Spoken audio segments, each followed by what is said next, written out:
আওয়ামী সরকার, শেখ হাসিনার দখলদারি সরকার, সেই সরকার হচ্ছে অপরাধের রাজনীতি, তাদের যে গণতন্ত্র হত্যার রাজনীতি, তারা যে অবাধ সুষ্ঠু নির্বাচনকে একবারে মহাশ্মশানে পাঠিয়ে দিয়েছে, সেই রাজনীতিকে সমর্থন করে হচ্ছে ভারত। এই কারণে তারা কোথাও যেতে হলে পরে আগে ভারতের অনুমতি নিতে হয়। ভারত যেন এখন আওয়ামী লীগের এনার্জি ড্রিঙ্ক, ভারত এখন আওয়ামী লীগের এনার্জি ড্রিঙ্ক হিসাবে কাজ করছে।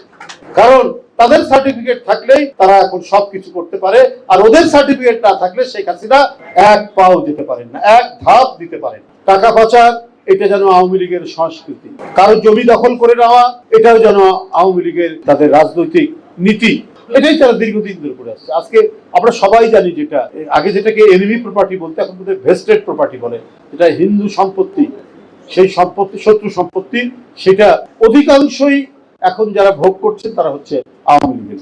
এটার একটা স্ট্যাটিস্টিক্স বেরিয়েছিল, পরিসংখ্যান বেরিয়েছিল, তাতে দেশের মধ্যে লুটপাটের মানসিকতার যদি রাজনৈতিক দল থাকে সেটা হচ্ছে আপনার আওয়ামী লীগ। এবং আসলেই তাই। ডেপুটি স্পিকারের ছেলে কি শামস না কি নাম, সে 200 কোটি টাকার রাজস্ব ফাঁকি দিয়েছে। এটা অদ্ভুত ব্যাপার। পাবনার ব্যারাজ, সেটাকে পৌরসভার মেয়র, সে এখন দেশের বাইরে 200 কোটি টাকার ট্যাক্স সে ফাঁকি দিচ্ছে। আমরা জানি তার বাবা ওকালতি করে দিন চালাতেন পাবনা শহরে। এতটা খরচ থেকে কিভাবে সম্ভব? আচ্ছা, শুধু বেনজির আজিজ কাণ্ড না, কত কাণ্ড যে তারা গড়ে তুলেছেন। একজন আইজি কি শামসুদ্দোহান 100 বিঘার উপরে কৃষি ফার্ম, বা এটা তো শুধু একটা ঘটনা, আরো কত কি যে সয় সম্পত্তি আছে। কি করে সম্ভব এটা? ওবায়দুল কাদের সাহেব সারাক্ষণ শেখ হাসিনার গুণগান গান। ওবায়দুল কাদের সাহেব বলছেন যে চীনের সাথে আমাদের উন্নয়নের অংশীদার, আর ভারতের সাথে আমাদের রাজনৈতিক বন্ধু। ভারতের রাজনৈতিক বন্ধু তো আপনাদের এটা হতেই পারে, এটা স্বাভাবিক ব্যাপার। ভারত অভ্যন্তরীণ ভাবে গণতান্ত্রিক দেশ, এটা নিঃসন্দেহে বলা যেতে পারে। স্বাধীনতার পর থেকে ওদের গণতন্ত্রের চর্চা কখনো কোনো ঘাটতি হয়নি।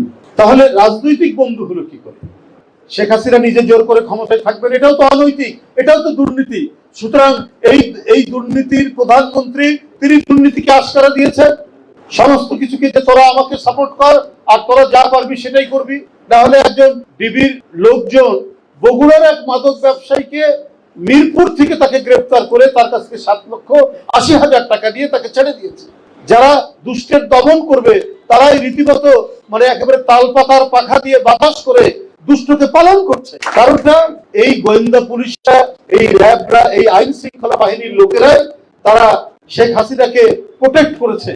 এই অবৈধ ক্ষমতাকে, দখলদারিত্বকে তারাই সামাল দিয়েছে। এবং এই জন্য গণতন্ত্রকামী মানুষের মিছিলকে, গণতন্ত্রকামী মানুষের সমাবেশকে তারা রক্তাক্ত করেছে। সেখানে তারা বেপরোয়া ভাবে শটগান থেকে গুলি করেছে, লাঠিচার্জ করেছে, এবং দিনের পর দিন তারা গুম করে আজকে গোটা জাতিকে বিভক্ত করে গণতন্ত্রকে লাশ বানিয়েছে। গণতন্ত্রের যে উপাদানগুলো থাকে একটি সমাজকে বিকাশ লাভ করার জন্য, রাষ্ট্রের যে গণতান্ত্রিক বিকাশ, সেটাকে স্তব্ধ করে দিয়ে আজকে পাড়ায় পাড়ায়, মহল্লায় মহল্লায়, গ্রামে গঞ্জে, প্রত্যেকটি জায়গায় আজকে তারা একটা এমন বিভাজন রেখে তৈরি করেছে যে একজন আরেকজনের দিকে তাকাতে পারে না। এমন অবস্থা হয়েছে যে আওয়ামী লীগ এবং তাদের বিরুদ্ধে যে সমস্ত রাজনৈতিক দল আছে তাদের মধ্যে কোনো সামাজিক সম্পর্ক থাকবে না। এটার জন্য দায়ী শেখ হাসিনা নিজেই, এটার জন্য দায়ী তাদের ভ্রান্ত পলিসি। কারণ তারা চেয়েছে গোটা বাংলাদেশের জমিদার হতে।